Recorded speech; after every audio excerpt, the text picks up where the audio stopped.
ಸದ್ಯ ನೀವು ನೋಡ್ತಾ ಇರುವಂಥ ದೃಶ್ಯ KR ಮಾರುಕಟ್ಟೆಯ ಫ್ಲೈಓವರ್, ಅಲ್ಲಿಗೆ ವಾಹನ ಬಂದು ತಲುಪಿದೆ ಅಥವಾ ಮೂವ್ ಆಗ್ತಾ ಇರೋದನ್ನು ನೋಡ್ತಾ ಇದ್ದೀವಿ. ಇದರಿಂದ ಇನ್ನೇನೋ ಕೆಲವು ಹೊತ್ತಲ್ಲಿ ಕೋರ್ಟಿಗೆ ರೀಚ್ ಆಗುತ್ತೆ ವಾಹನ. ಕೋರ್ಟಲ್ಲಿ ನ್ಯಾಯಾಧೀಶರ ಮುಂದೆ ಹಾಜರುಪಡಿಸಲಾಗುತ್ತೆ. ಆರೋಪಿಗಳನ್ನು 4 ಮಂದಿ ಆರೋಪಿಗಳನ್ನು ಕೂಡ ನ್ಯಾಯಾಧೀಶರ ಮುಂದೆ ಹಾಜರುಪಡಿಸಲಾಗುತ್ತೆ. ಒಂದು ವೇಳೆ ಕಸ್ಟಡಿ ಅಂತಾದರೆ ಮತ್ತೆ ವಾಪಸ್ ಟರ್ನು ನೆಕ್ಸ್ಟು ಅನ್ನಪೂರ್ಣೇಶ್ವರಿ ನಗರ ಸ್ಟೇಷನ್. ಇಲ್ಲ ಅಂತಾದರೆ ಆ ಕಡೆಗೆ ಹೊಸೂರು ರಸ್ತೆ ಪರಪ್ಪನಾಗ್ರಹಾರ ಜೈಲು, ಸೊ ಆ ಕಡೆಗೆ ಹೋಗುತ್ತೆ. ಸೊ ಏನು ಅನ್ನೋದು ಸದ್ಯಕ್ಕಿರುವಂಥ ಕುತೂಹಲ, ಏನಾಗುತ್ತೆ ಅನ್ನೋದರ ಬಗ್ಗೆ ಇರುವಂಥ ಕುತೂಹಲ. ಸದ್ಯ ಕೋರ್ಟಿಗೆ ಕರ್ಕೊಂಡು ಹೋಗ್ತಾ ಇರುವಂಥ ಆರೋಪಿಯನ್ನು ಕೋರ್ಟಿಗೆ ಕರ್ಕೊಂಡು ಹೋಗ್ತಾ ಇರುವಂಥ ದೃಶ್ಯವನ್ನು ನೋಡ್ತಾ ಇದ್ದೀವಿ. ನಾನು ಆಗಲೇ ಹೇಳಿದೆ, ಪರಪ್ಪನ ಅಗ್ರಹಾರ ಜೈಲು ದರ್ಶನ್ ಪಾಲಿಗೆ ಅದು ಹಳೆಯ ಪಿಕ್ನಿಕ್ ಸ್ಪಾಟ್ ಇದ್ದಂಗೆ. ಈ ಹಿಂದೊಮ್ಮೆ ಅವರು ಹೋಗಿ ಬಂದಿದ್ದಾರೆ. ಅಲ್ಲಿನ ಬ್ಯಾರಕ್ಗಳು ಕೂಡ ಪರಿಚಯ ಇರಬಹುದು, ಮತ್ತು ಆ ಕಾಲದಲ್ಲಿದ್ದಂಥ ಕೆಲ ಕೈದಿಗಳು ಈಗಲೂ ಇರಬಹುದೇನೋ, ಹಳೆ ಪರಿಚಯಗಳು ಇರುವಂಥ ಸಾಧ್ಯತೆಗಳಿದ್ದಾವೆ. ಅಂದರೆ ಈ ಜೀವಾವಧಿಯಲ್ಲಾದಂಥ ಕೈದಿಗಳು ಅಲ್ಲೇ ಇರಬಹುದು. ಸೊ ಹಳೆಯ ಪರಿಚಯಗಳು. ಒಂದು ಇಂಟರ್ವ್ಯೂನಲ್ಲಿ ನನಗೆ ನೆನಪು, ದರ್ಶನ್ನ ಮಾತನಾಡ್ತಾ ಏನೋ ತಪ್ಪು ಮಾಡದಂಥ ಕೈದಿಗಳೆಲ್ಲ ಒಳಗಿದ್ದಾರೆ, ಏನೋ ಒಂದು ಕ್ಷಣದ ಆವೇಶಕ್ಕೊಳಗಾಗಿ ಹೊಡೆದು ಬಡಿದು ಏನೋ ಕೇಸಾಗಿ ಬಂದು ಒಳಗೆ ಕೂತವರಿದ್ದಾರೆ, ಅದನ್ನೆಲ್ಲ ನೋಡಿದಾಗ ನನಗೆ ರಿಯಲೈಸ್ ಆಯಿತು ಜೈಲಿನೊಳಗೆ ಅಂತ ಒಂದು ಇಂಟರ್ವ್ಯೂಯಲ್ಲೇ ಹೇಳ್ತಾರೆ. 2011ರ ಘಟನೆಯನ್ನು ಉಲ್ಲೇಖಿಸಿ ಆ ಸಂದರ್ಭದಲ್ಲಿ ನನಗೆ ರಿಯಲೈಸ್ ಆಗಿತ್ತು ಅಂತ ಒಂದು ಇಂಟರ್ವ್ಯೂಯಲ್ಲಿ ದರ್ಶನ್ ಅವರು ಹೇಳ್ಕೊಂಡಿದ್ರು. ಬಟ್ ಈಗಲೂ ಅಷ್ಟೇ ದರ್ಶನ್ ಅವರಿಗೆ ಏನು ರಿಯಲೈಸ್ ಆಗಿತ್ತೋ ಗೊತ್ತಿಲ್ಲ. ಈಗ ಕೋಪದ ಕೈಗೆ ಬುದ್ಧಿ ಕೊಟ್ಟು ಅಥವಾ ವ್ಯಕ್ತಿಯೊಬ್ಬರನ್ನು ಚಿತ್ರಹಿಂಸೆ ಕೊಟ್ಟು ಸಾಯಿಸಿ ಜೈಲಿಗೆ ಹೋಗುವಂಥ ಸಾಧ್ಯತೆಗಳು ಕಾಣ್ತಾ ಇರೋದು. ಅಂದರೆ ಇವತ್ತಲ್ಲ ನಾಳೆ ಹೋಗಲೇಬೇಕು, ಇವತ್ತೇ ಹೋಗುವಂಥ ಸಾಧ್ಯತೆಗಳು ಜಾಸ್ತಿ ಇದೆ. ಕಾರಣ ಕಸ್ಟಡಿಯ ಅವಧಿ ಮುಕ್ತಾಯ ಆಗಿದೆ. ಪದೇ ಪದೇ ಕಸ್ಟಡಿ ವಿಸ್ತರಣೆಗೂ ಕೂಡ ನ್ಯಾಯಾಲಯ ಅನುವು ಮಾಡಿಕೊಡುವಂಥ ಸಾಧ್ಯತೆಗಳು ಕಡಿಮೆ ಅಂತ ಕೆಲ ಎಕ್ಸೆಪ್ಷನಲ್ ಕೇಸ್ಗಳು ಇರ್ತವೆ. ಕನ್ವಿನ್ಸಿಂಗ್ ಆದಂಥ ಕಾರಣಗಳನ್ನು ಕೊಡಬೇಕು ನ್ಯಾಯಾಲಯಕ್ಕೆ.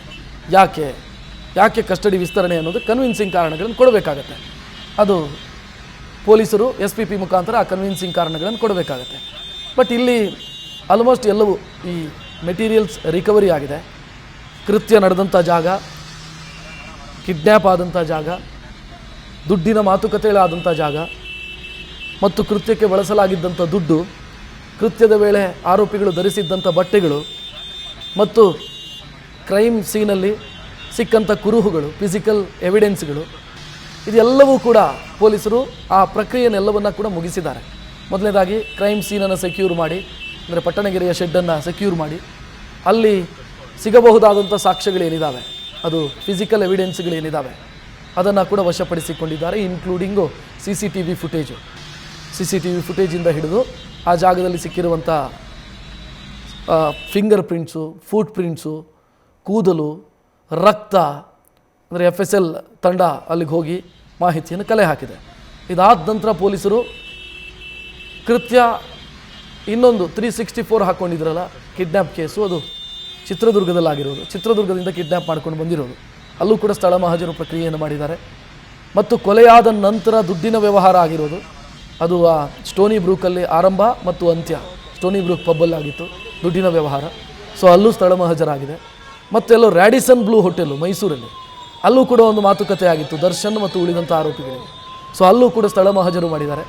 ಕೃತ್ಯಕ್ಕೆ ಬಳಸಲಾಗಿದ್ದಂಥ ಬಟ್ಟೆ ಪ್ರಮುಖ, ಅಂದರೆ ರಕ್ತದ ಕಲೆ ಅದೆಲ್ಲ ಇರುತ್ತೆ, ವಿಕ್ಟಿಮ್ನ ರಕ್ತದ ಕಲೆ ಎಲ್ಲ ಇರುತ್ತೆ. ಸೊ ಆ ಬಟ್ಟೆಗಳನ್ನು ಕೂಡ ಪೊಲೀಸರು ಸೀಸ್ ಮಾಡ್ಕೊಂಡಿದ್ದಾರೆ. ದರ್ಶನ್ ಧರಿಸಿದ್ದಂಥ ಟೀ ಶರ್ಟು, ಜೀನ್ಸ್ ಪ್ಯಾಂಟು, ಮತ್ತೊಂದು ಲೋಫರ್ಸು, ಚಪ್ಪಲು ಅಂದರೆ ಶೂಸು, ಅದನ್ನು ವಶಪಡಿಸಿಕೊಂಡಿದ್ದಾರೆ. ಒಂದು ವಿಜಯಲಕ್ಷ್ಮಿಯವರ ನಿವಾಸದಲ್ಲಿ ಶೂ, ರಾಜರಾಜೇಶ್ವರಿ ನಗರದ ನಿವಾಸದಲ್ಲಿ ಅವರ ಬಟ್ಟೆಗಳನ್ನು ವಶಪಡಿಸಿಕೊಳ್ಳಲಾಗಿದೆ. ವಿನಯ್ಗೆ ಸಂಬಂಧಿಸಿದಂತೆಯೂ ಕೂಡ ಆತನ ಪಟ್ಟಣಗೆರೆ ಜಯಣ್ಣ ಅವರ ಮನೆಯಿಂದ ಬಟ್ಟೆಗಳನ್ನು ಸೀಸ್ ಮಾಡಿಕೊಂಡಿದ್ದಾರೆ. ಪ್ರದೂಷಿಗೆ ಸಂಬಂಧಿಸಿದಂತೆಯೂ ಕೂಡ ಎಲ್ಲ ಸಾಕ್ಷ್ಯಗಳನ್ನು ಪೊಲೀಸರು ಸೀಸ್ ಮಾಡಿದ್ದಾರೆ. ಸೊ ಇದಿಷ್ಟು ತನಿಖೆಯಲ್ಲಾಗಿರುವಂಥ ವಿಚಾರ. ಮುಂದಕ್ಕೇನಾದರೂ ಇದೆಯಾ ಗೊತ್ತಿಲ್ಲ, ಅದು ತನಿಖಾಧಿಕಾರಿಯ ವಿವೇಚನೆ. IO ಈ ಕೇಸ್ನಲ್ಲಿ IO ದಕ್ಷ ಅಧಿಕಾರಿ ಅಂತ ಹೆಸರು ಗಳಿಸಿರುವಂಥ Chandan Kumar, investigation officer Chandan Kumar ACP. So ಅವರೇ ಇನ್ವೆಸ್ಟಿಗೇಷನ್ ಆಫೀಸರು ಮತ್ತು ತನಿಖೆಯ ಮೇಲುಸ್ತುವಾರಿ DCP ಗಿರೀಶ್. ಮೇಲುಸ್ತುವಾರಿ ಅಂದರೆ ಕಂಪ್ಲೀಟ್ ಇನ್ಚಾರ್ಜು ಅವರು DCP ಗಿರೀಶ್ ಅವರಿಗೆ ಇನ್ಚಾರ್ಜ್ ಕೊಡಲಾಗಿದೆ. ಉಳಿದಂತೆ ಈ ಕೇಸನ್ನು ಭಾಳ ಸ್ಪೆಷಲ್ಲಾಗಿ ಪೊಲೀಸರು ಟ್ರೀಟ್ ಮಾಡಿದ್ದಾರೆ. ಯಾಕಂತಂದರೆ ಸೆಲೆಬ್ರಿಟಿ ಇನ್ವಾಲ್ವ್ ಆಗಿರುವಂಥ ಕೇಸ್ ಇದು, ಹೈ ಪ್ರೊಫೈಲ್ ಪಾಪಿಗಳು ಇನ್ವಾಲ್ವ್ ಆಗಿರುವಂಥ ಕೇಸ್ ಇದು. ಆ ಕಾರಣಕ್ಕಾಗಿ ಈ ಕೇಸ್ನಲ್ಲಿ ಸ್ಪೆಷಲ್ಲಾಗಿ ಪೊಲೀಸರು ಟೀಮನ್ನು ಮಾಡಿದ್ದಾರೆ. ಬೇರೆ ಬೇರೆ ಠಾಣೆಯ ಇನ್ಸ್ಪೆಕ್ಟರ್ಗಳು, ಸಬ್ ಇನ್ಸ್ಪೆಕ್ಟರ್ಗಳು ಇವರೆಲ್ಲರನ್ನ ಕೂಡ ಇನ್ಕ್ಲೂಡ್ ಮಾಡಿಕೊಳ್ಳಲಾಗಿದೆ. ಇಡೀ ತನಿಖಾ ಪ್ರೊಸೀಜರಲ್ಲಿ ಬೇರೆ ಬೇರೆ ಠಾಣೆಯ ಇನ್ಸ್ಪೆಕ್ಟರ್ಗಳಿದ್ದಾರೆ, ಸಬ್ ಇನ್ಸ್ಪೆಕ್ಟರ್ಗಳಿದ್ದಾರೆ, ಸಿಬ್ಬಂದಿ ಇದ್ದಾರೆ. ಇವ್ರನ್ನೆಲ್ಲ ಇನ್ಕ್ಲೂಡ್ ಮಾಡಿಕೊಳ್ಳಲಾಗಿದೆ. ದೊಡ್ಡ ಟೀಮನ್ನು ಮಾಡಿ ಈ ಇಡೀ ಕೇಸನ್ನು ತನಿಖೆ, ಇನ್ವೆಸ್ಟಿಗೇಷನ್, ಇಂಟರಾಗೇಷನ್ ಇದೆಲ್ಲವನ್ನು ಕೂಡ ಪೊಲೀಸರು ಮಾಡಿ ಮುಗಿಸಿದ್ದಾರೆ. ಆಲ್ಮೋಸ್ಟ್ ಮುಕ್ತಾಯದ ಹಂತ ತಲುಪಿದೆ ಇನ್ವೆಸ್ಟಿಗೇಷನ್ ಆ್ಯಂಡ್ ಇಂಟರಾಗೇಷನ್ನು. ನೆಕ್ಸ್ಟು ಪೊಲೀಸರಿಗೆ ಇರುವಂಥ ಬಹುದೊಡ್ಡ ಸವಾಲು ಅಂತಂದರೆ ಚಾರ್ಜ್ ಶೀಟು. 90 ದಿನದ ಒಳಗಾಗಿ ಚಾರ್ಜ್ ಶೀಟನ್ನು ಸಲ್ಲಿಸಬೇಕಾಗತ್ತೆ. ಅಂದರೆ ಮರ್ಡರ್ ಅಂತ ಕೇಸ್ನಲ್ಲಿ 90 ದಿನದ ಒಳಗಾಗಿ ಚಾರ್ಜ್ ಶೀಟನ್ನು ಸಲ್ಲಿಸಬೇಕಾಗತ್ತೆ. ಸೊ ಆ ಚಾರ್ಜ್ ಶೀಟ್ನಲ್ಲಿ ಈಗೇನು ರಿಮಾಂಡ್ ಅಪ್ಲಿಕೇಶನಲ್ಲಿ ಏನೇನು ಆರೋಪಗಳನ್ನು ಮಾಡಿದ್ದಾರೆ, ಅಪರಾಧದ ವಿಭಜನೆಯನ್ನು ಮಾಡಿ, ಅಂದರೆ ಬೈಫರ್ಕೇಷನ್ ಆಫ್ ಕ್ರೈಮ್, ಯಾರಿಂದ ಏನಾಯಿತು ಅನ್ನೋದನ್ನು ಮಾಡಿ ಅದಕ್ಕೆ ಒಂದಿಷ್ಟು ಕಾರಣಗಳನ್ನು ಪೊಲೀಸರು ಕೊಟ್ಟಿದ್ದಾರೆ. ನ್ಯಾಯಾಲಯಕ್ಕೆ ನೀವು ಕಾರಣಗಳನ್ನು ಕೊಟ್ಟರೆ ನಡೆಯಲ್ಲ, ನ್ಯಾಯಾಲಯಕ್ಕೆ ನೀವು ಸಾಕ್ಷ್ಯಗಳನ್ನು ಕೊಡಬೇಕಾಗತ್ತೆ. ನಾಡ್ದು ಚಾರ್ಜ್ ಶೀಟ್ ಸಂದರ್ಭದಲ್ಲಿ ಆರೋಪಗಳನ್ನು ಕೊಟ್ಟರೆ ಅದು ನ್ಯಾಯಾಲಯ ಅದನ್ನು ಕನ್ಸಿಡರ್ ಮಾಡೋದಿಲ್ಲ. ಬದಲಾಗಿ ಸಾಕ್ಷ್ಯ ಸಮೇತ ಆರೋಪಗ ಸಾಬೀತು ಮಾಡಬೇಕಾಗತ್ತೆ. ಹಾಗಿದ್ದಾಗ ಮಾತ್ರ ಈ ಕೇಸ್ನಲ್ಲಿ ಆರೋಪಿಗಳು ಯಾರಿದ್ದಾರೆ ಅವರಿಗೆ ಶಿಕ್ಷೆ ಆಗುತ್ತೆ, ಅಪರಾಧ ಸಾಬೀತಾಗತ್ತೆ. ಅಪರಾಧ ಸಾಬೀತಾದರೆ ಆನಂತರ ಅವರು ಸಜೆ ಆಯಿತು ಅಂತಂದರೆ ಕೈದಿಗಳು ಅನ್ನೋ ಪಟ್ಟವನ್ನು ಅಲಂಕರಿಸ್ತಾರೆ. ಈಗ ವಿಚಾರಣಾಧೀನ ಕೈದಿಗಳಾಗಿ ಆ ಪಟ್ಟವನ್ನು ಕೆಲವರು ಅಲಂಕರಿಸಿದ್ದಾರೆ. ಇನ್ನುಳಿದ 4 ಜನ ಇವತ್ತೋ ನಾಳೆನೋ ಅಲಂಕರಿಸ್ತಾರೆ. ಸೊ ವಿಚಾರಣಾಧೀನ ಕೈದಿಗಳು ಅನ್ನುವಂಥ ಪಟ್ಟ ಸಿಗೋದಕ್ಕಿದೆ. ಇಲ್ಲಿ ಒಂದು ಪ್ರಶ್ನೆ ಬರುತ್ತೆ, ಯಾರೋ ದರ್ಶನ್ ಅಭಿಮಾನಿಗಳು ಸೇರಿ ಕೆಲವರೆಲ್ಲ ಮಾತನಾಡೋದಿದೆ, ಆತ ಆರೋಪಿ, ಅಪರಾಧಿ ಅಲ್ಲ. ಕರೆಕ್ಟು, ಯಾರೂ ಹೇಳೋದಕ್ಕೆ ಸಾಧ್ಯ ಇಲ್ಲ. ಅಪರಾಧಿ ದರ್ಶನ್ನು ಈಗಲೇ ಕನ್ಕ್ಲೂಷನ್ನು ಜಡ್ಜ್ಮೆಂಟಲ್ಲಿ ಅಲ್ಲ, ದರ್ಶನ್ ಅಪರಾಧಿ ಅಲ್ಲ ಈ ಕೇಸಲ್ಲಿ, ಕರೆಕ್ಟು. ಬಟ್ ಇಲ್ಲೊಂದು ಪ್ರಶ್ನೆ ಬರುತ್ತೆ, ಆರೋಪಿ ಅಂತಾದರೆ ಪೊಲೀಸರು ಅರೆಸ್ಟ್ ಮಾಡೋದಕ್ಕೆ ಕಾರಣಗಳಿರಬೇಕು. ಇಲ್ಲಾಂತಾದರೆ ಒಬ್ಬ ಪ್ರಮುಖ ಸೆಲೆಬ್ರಿಟಿಯನ್ನು ಈ ಕೇಸ್ನೆಲ್ಲ ಅರೆಸ್ಟ್ ಮಾಡಿ ಈ ಹಂತಕ್ಕೆ ತರೋದಕ್ಕೆ ಸಾಧ್ಯ ಇಲ್ಲ. ಯಾಕೆ ದರ್ಶನನ್ನೇ ಅರೆಸ್ಟ್ ಮಾಡಬೇಕಿತ್ತು? ಹಾಗಿದ್ರೆ ಪೊಲೀಸರು ಸುಖಾಸುಮ್ಮನೆ ಅರೆಸ್ಟ್ ಮಾಡ್ತಾರೆ ಅಂತ ಇನ್ನೊಬ್ಬ ಫಿಲ್ಮ್ ಆ್ಯಕ್ಟರ್ನ ಅರೆಸ್ಟ್ ಮಾಡ್ಬೋದಿತ್ತಲ್ಲ, ಇನ್ನು ಯಾರನ್ನೋ ಅರೆಸ್ಟ್ ಮಾಡ್ಬೋದಿತ್ತಲ್ಲ. ಹಾಗಿಲ್ಲ, ಪ್ರೈಮಾಪಸಿ ಅಂತ ಇರುತ್ತೆ. ಅಂದರೆ ಪ್ರಾಥಮಿಕ ತನಿಖೆ ಆರಂಭದಲ್ಲಿ ಅದನ್ನು ನೋಡಿ ಅರೆಸ್ಟ್ ಆಗಿರುತ್ತೆ. ಆ ನಂತರ ತನಿಖೆ ಮುಂದುವರೆದಂಗೆ ಸಾಲಿಡ್ ಆದಂಥ ಸಾಕ್ಷ್ಯಗಳು ಕೂಡ ಸಿಕ್ಕಿರುತ್ತೆ, ಎವಿಡೆನ್ಸ್ಗಳು ಕೂಡ ಸಿಕ್ಕಿರುತ್ತೆ. ಆ ಎವಿಡೆನ್ಸ್ಗಳು ಏನು ಅನ್ನೋದನ್ನು ಪೊಲೀಸರು ಕಾಲಕಾಲಕ್ಕೆ ನ್ಯಾಯಾಲಯದ ಮುಂದೆ ಸಬ್ಮಿಟ್ ಮಾಡುವಂಥ ರಿಮಾಂಡ್ ಅರ್ಜಿಯಲ್ಲಿ ಉಲ್ಲೇಖಿಸ್ತಾ ಇದ್ದಾರೆ. ಏನೇನು ಸಾಕ್ಷ್ಯಗಳು ಸಿಕ್ಕಿದೆ, ಏನೇನು ಪಾತ್ರ ಇದೆ ಎಲ್ಲವನ್ನು ರಿಮಾಂಡ್ ಅಪ್ಲಿಕೇಶನಲ್ಲಿ ಹೇಳಲ್ಲ. ಕಂಪ್ಲೀಟ್ ಹೇಳೋದು ಚಾರ್ಜ್ ಶೀಟಲ್ಲಿ ಕಂಪ್ಲೀಟ್ ಆದಂಥ ಮಾಹಿತಿ ಇರುತ್ತೆ. ಯಾರ ಪಾತ್ರ ಏನು, ಬೈಫರ್ಕೇಷನ್ ಆಫ್ ಕ್ರೈಮ್ ಯಾವ ರೀತಿ, ಸೊ ಇದೆಲ್ಲದರ ಮಾಹಿತಿ ಚಾರ್ಜ್ ಶೀಟಲ್ಲಿ ಇರುತ್ತೆ. ಈ ಹಂತದಲ್ಲಿ ನಾನು ಪೊಲೀಸರು ನ್ಯಾಯಾಲಯಕ್ಕೆ ಕೊಟ್ಟಿರುವಂಥ ಮಾಹಿತಿಯ ಆಧಾರದ ಮೇಲೆ ನಾನು ಹೇಳಬೇಕು ಅಂತಾದರೆ, ಈ ಕೇಸ್ನಲ್ಲಿ ಯಾವ್ಯಾವ ಸೆಕ್ಷನ್ ಹಾಕಿದ್ದಾರೆ ಅಂತಂದರೆ, ಒಂದು IPC ಸೆಕ್ಷನ್ 302 ಅಂದರೆ ಮರ್ಡರ್ ಕೇಸು. ಮರ್ಡರ್ ಕೇಸ್ನ ಜೊತೆಗೆ 364 ಹಾಕಿದ್ದಾರೆ. 364 ಅಂತಂದರೆ ಕಿಡ್ನ್ಯಾಪ್ ಯಾಕೆ ಅಂತಂದರೆ ಕಿಡ್ನ್ಯಾಪ್ ಮಾಡಿ ರೇಣುಕಾ ಸ್ವಾಮಿಯನ್ನು ಕರೆತರಲಾಗಿತ್ತು. IPC ಸೆಕ್ಷನ್ 201 ಹಾಕಿದ್ದಾರೆ. 201 ಯಾಕೆ ಅಂತಂದರೆ ಸಾಕ್ಷ್ಯನಾಶ. ಈ ಕೇಸ್ನಲ್ಲಿ ಸಾಕ್ಷ್ಯನಾಶ ಮಾಡುವಂಥ ಪ್ರಯತ್ನ ಆಗಿದೆ. ಅಂದರೆ ಸತ್ತಂಥ ಜಾಗದಿಂದ ಮೃತದೇಹವನ್ನು ಎಲ್ಲೋ ಕೊಂಡೋಗಿ ಎಸೆಯಲಾಗಿದೆ, ಜೊತೆಗೆ ಯಾರನ್ನೋ ಸರೆಂಡರ್ ಮಾಡಿಸುವಂಥ ಪ್ರಯತ್ನಗಳಾಗಿದೆ. ಸೊ ಆ ಕಾರಣಕ್ಕಾಗಿ 201. 120B ಹಾಕಿದ್ದಾರೆ. 120B ಅಂತಂದರೆ ಕ್ರಿಮಿನಲ್ ಕಾನ್ಸ್ಪಿರಸಿ, ಅಪರಾಧಿಕ ಒಳಸಂಚು. ಅಂದರೆ ಕೊಲೆಗಳಲ್ಲಿ 2 ರೀತಿಯಲ್ಲಾಗುತ್ತೆ. ಒಂದು ಆ ಕ್ಷಣದ ಆವೇಶದಿಂದಾಗ ಆಗುವಂಥ ಕೊಲೆ. ನಾನು ಮತ್ತು ನನ್ನ ಸ್ನೇಹಿತ ಕೂತ್ಕೊಂಡು ಮಾತನಾಡ್ತಾ ಇರ್ತೀವಿ, ನನಗೇನೋ ಸಿಟ್ಟು ಬಂತು ಅಂತ ನಾನು ಜಗಳ ಆಗುತ್ತೆ, ಕೊಲೆ ಆಯಿತು ಅಂತ ಅಂದ್ಕೊಳ್ಳೋಣ, ಅದು ಒಂದು. ಇನ್ನೊಂದು ಪ್ಲ್ಯಾನ್ ಮಾಡಿ ಮಾಡುವಂಥ ಕೊಲೆ. ಅಂದರೆ ವ್ಯಕ್ತಿಯನ್ನು ಕರ್ಕೊಂಡು ಬರಬೇಕು, ಈತ ಇಲ್ಲಿರ್ತಾನೆ ಅಂತ ಆತನನ್ನು ಒಬ್ಸರ್ವ್ ಮಾಡಿ ಹುಡುಕಿ ಹೊಡೆದು ಕೊಲ್ಲೋದು, ಅಟ್ಯಾಕ್ ಮಾಡಿ ಕೊಲ್ಲೋದು, ಇದು ಬೇರೆ ರೀತಿಯಲ್ಲಿ. ಸೊ ಇದು 2ನೇ ಕ್ಯಾಟಗರಿಗೆ ಸೇರುತ್ತೆ ಈಗ ಆಗಿರುವಂಥ ಕೊಲೆ. ಅಂದರೆ ರೇಣುಕಾ ಸ್ವಾಮಿಯ ಕೊಲೆ ವ್ಯವಸ್ಥಿತವಾದಂಥ ಪ್ರೀ ಪ್ಲ್ಯಾನ್ಡ್ ಮರ್ಡರ್ ಇದು.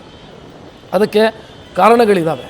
ಪ್ರೀ ಪ್ಲ್ಯಾನ್ಡ್ ಮರ್ಡರ್ ಯಾಕೆ ಅಂತಂದರೆ ಆತನನ್ನು ಒಂದು ಕಿಡ್ನ್ಯಾಪ್ ಮಾಡ್ಕೊಂಡು ಬಂದಿರೋದು ಒಂದು ಪ್ಲ್ಯಾನ್ಡ್ ಆಗಿ, ಮತ್ತು ಮಾತನಾಡೋದಕ್ಕಿದೆ ಅಂತ ನೀವು ಶೆಡ್ಡಿಗೆ ಕರ್ಕೊಂಡು ಹೋಗಿ ಹೊಡೆದಿದ್ದೀರಿ ಅಂತಂದರೆ, ಮಾತನಾಡೋದಿದ್ರೆ ರಾಜರಾಜೇಶ್ವರಿ ನಗರದ ಐಡಿಯಲ್ ಹೋಮ್ ಟೌನ್ಶಿಪ್ನಲ್ಲಿರುವಂಥ ದರ್ಶನ್ ಅವರ ನಿವಾಸದಲ್ಲೇ ಮಾತನಾಡ್ಬೋದಿತ್ತು. ಒಂದು ಕಾಫಿ ಕೊಟ್ಟು ಅಥವಾ ಇಲ್ಲ ಎರಡೇಟು ಹೊಡೆದು ಅದಕ್ಕೆ ಬೇರೆ ಸೆಕ್ಷನ್ ಆಗ್ತಿತ್ತು, ಹೊಡೆದು ಮಾತನಾಡ್ತಿದ್ರು ಅಂತ ಅನ್ಕೊಳ್ಳೋಣ, ಬುದ್ಧಿ ಹೇಳೋದು ಅಂತಾದರೆ. ಬಟ್ ಆ ರೀತಿ ಇಲ್ಲ. ಇದು ನೀವು ಆ ಡೆಡ್ ಬಾಡಿ ಫೋಟೋಸ್ ನೋಡಿದ್ರೂ ಕೂಡ ಕ್ಲಿಯರಾಗಿ ಕಾಣಿಸುತ್ತೆ. ಸಾಯಲೇಬೇಕು ಅಂತ ಹೊಡೆಯೋದಿದೆಯಲ್ಲ ಆ ರೀತಿ ಇದೆ. ಹೊಡೆದು ಸಾಯೋದು ಒಂದು, ಸಾಯಲೇಬೇಕು ಅಥವಾ ಸಾಯೋ ತನಕ ಹೊಡೆಯೋದು ಮತ್ತೊಂದು. ಇದು ಸಾಯಲೇಬೇಕು ಅಂತ ಹೊಡೆದಿರೋದು ಮತ್ತು ಸಾಯೋ ತನಕ ಹೊಡೆದಿರೋದು, till death, beating till death, ಆ ರೀತಿ ಕಾಣ್ತಾ ಇದೆ. ಇದು ಅಂದರೆ ಸತ್ತೇ ಹೋಗಬೇಕು ರೇಣುಕಾಸ್ವಾಮಿ ಅಂತ ಮಾಡಿರುವಂಥ ಕೃತ್ಯ. ಆ ಕಾರಣಕ್ಕಾಗಿ ಇಲ್ಲಿ ಕ್ರಿಮಿನಲ್ ಕಾನ್ಸ್ಪಿರಸಿ 120B ಹಾಕಿದ್ದಾರೆ, 120B ಸೆಕ್ಷನನ್ನು ಕೂಡ ಹಾಕಿದ್ದಾರೆ. ಜೊತೆಗೊಂದು 384 ಹಾಕ್ಕೊಂಡಿದ್ದಾರೆ, ಎಕ್ಸ್ಟಾರ್ಷನ್ ಕೇಸು. ಎಕ್ಸ್ಟಾರ್ಷನ್ ಕೇಸು ಅಂತಂದರೆ ಕಳ್ಳತನ ಅಥವಾ ಸುಲಿಗೆ ಮಾಡಿರೋದು, ದರೋಡೆ ಮಾಡಿರೋದು ಅಂತ ಅನ್ಕೊಳ್ಳೋಣ. ಆ ರೀತಿ ಆ ಒಂದು ಕೇಸನ್ನು ಕೂಡ ಹಾಕಿದ್ದಾರೆ. ಅದು ಯಾಕೆ ಅಂತಂದರೆ ಚಿನ್ನಾಭರಣ ಪಾಪಿಗಳು ಏನೆಲ್ಲ ಮಾಡಿದ್ದಾರೆ ಅಂತಂದರೆ, ಆತ ಧರಿಸಿದ್ದಂಥ ರೇಣುಕಾಸ್ವಾಮಿ ಧರಿಸಿದ್ದಂಥ ಒಂದು ಚೈನು, ಚಿನ್ನದ ಚೈನು, ಬೆಳ್ಳಿಯ ಉಂಗುರ, ಕೈಯಲ್ಲಿದ್ದಂಥ ಒಂದು ವಾಚು, ಇದನ್ನು ಕೂಡ ಕಳ್ಳತನ ಮಾಡಿದ್ದಾರೆ. ಅಂದರೆ ಹೊಡೆದು ಬಡಿದು ಕಿತ್ಕೊಂಡಿದ್ದಾರೆ ಅಂತ ಪೊಲೀಸರು ಹೇಳ್ತಾರೆ. ಸಾಯೋದಕ್ಕಿಂತ ಮೊದಲೇ ಕಿತ್ಕೊಂಡಿದ್ದಾರೆ ಅಂತ ಪೊಲೀಸರು ರಿಮಾಂಡ್ ಅಪ್ಲಿಕೇಶನ್ನಲ್ಲಿ, ರಿಮಾಂಡ್ ಅರ್ಜಿಯಲ್ಲಿ ಆ ರೀತಿ ಉಲ್ಲೇಖಿಸ್ತಾರೆ. ಸಾಯೋದಕ್ಕಿಂತ ಮೊದಲೇ ಆತನಿಗೆ ಹೊಡೆದು ಬಡಿದು ಆತನ ಗೋಲ್ಡು, ಸಿಲ್ವರು, ವಾಚು ಕಿತ್ಕೊಂಡಿದ್ದಾರೆ ಅಂತ ಪೊಲೀಸರು ಉಲ್ಲೇಖಿಸ್ತಾರೆ. ಸೊ ಆ ಕಾರಣಕ್ಕಾಗಿ 384 ಹಾಕಿದ್ದಾರೆ. ಉಳಿದಂತೆ ಇಷ್ಟು ಸೆಕ್ಷನ್ಗಳು ಮೇಜರಾಗಿ ಪೊಲೀಸರು ಹಾಕ್ಕೊಂಡಿರೋದು. ಸೊ ಇಲ್ಲಿ ಪ್ರಶ್ನೆ ಏನು ಬರುತ್ತೆ ಅಂತಂದರೆ, ದರ್ಶನ್ ಪಾತ್ರ ಯಾವುದು? 302ಗೆ ದರ್ಶನ್ ಪಾತ್ರ ಏನು? ಅಂದರೆ ಕೊಲೆಯಲ್ಲಿ ದರ್ಶನ್ ಪಾತ್ರ ಏನು? ಕೊಲೆಯಲ್ಲಿ ದರ್ಶನ್ ಪಾತ್ರ ಏನು ಅನ್ನೋದಕ್ಕೆ ಪೊಲೀಸರು ಕೊಟ್ಟಿರುವಂಥ ಕಾರಣ, ಕೊಲೆಯಾದಂಥ ಸಂದರ್ಭದಲ್ಲಿ, ಹೊಡೆಯೋ ಸಂದರ್ಭದಲ್ಲಿ ದರ್ಶನ್ ಭಾಗಿಯಾಗಿ ಉಳಿದವರನ್ನು ಭಾಗಿಯಾಗಿಸಿದ್ದಾರೆ ಅಂತ ಪೊಲೀಸರು ಸ್ಪಷ್ಟವಾಗಿ ಹೇಳ್ತಾರೆ. ಮತ್ತು A1 ಜೊತೆಗೆ ಸೇರಿಕೊಂಡು ದರ್ಶನ್ನು ಕೂಡ ಹೊಡೆದಿದ್ದಾರೆ ಅಂತ ಪೊಲೀಸರು ಸ್ಪಷ್ಟವಾಗಿ ಹೇಳ್ತಾರೆ ತನಿಖೆಯ ಸಂದರ್ಭದಲ್ಲಿ. ಅಂದರೆ ಅದೇ ಕಾರಣಕ್ಕಾಗಿ IPC 302 ಇಲ್ಲಿ ಅಟ್ರಾಕ್ಟ್ ಆಗುತ್ತೆ.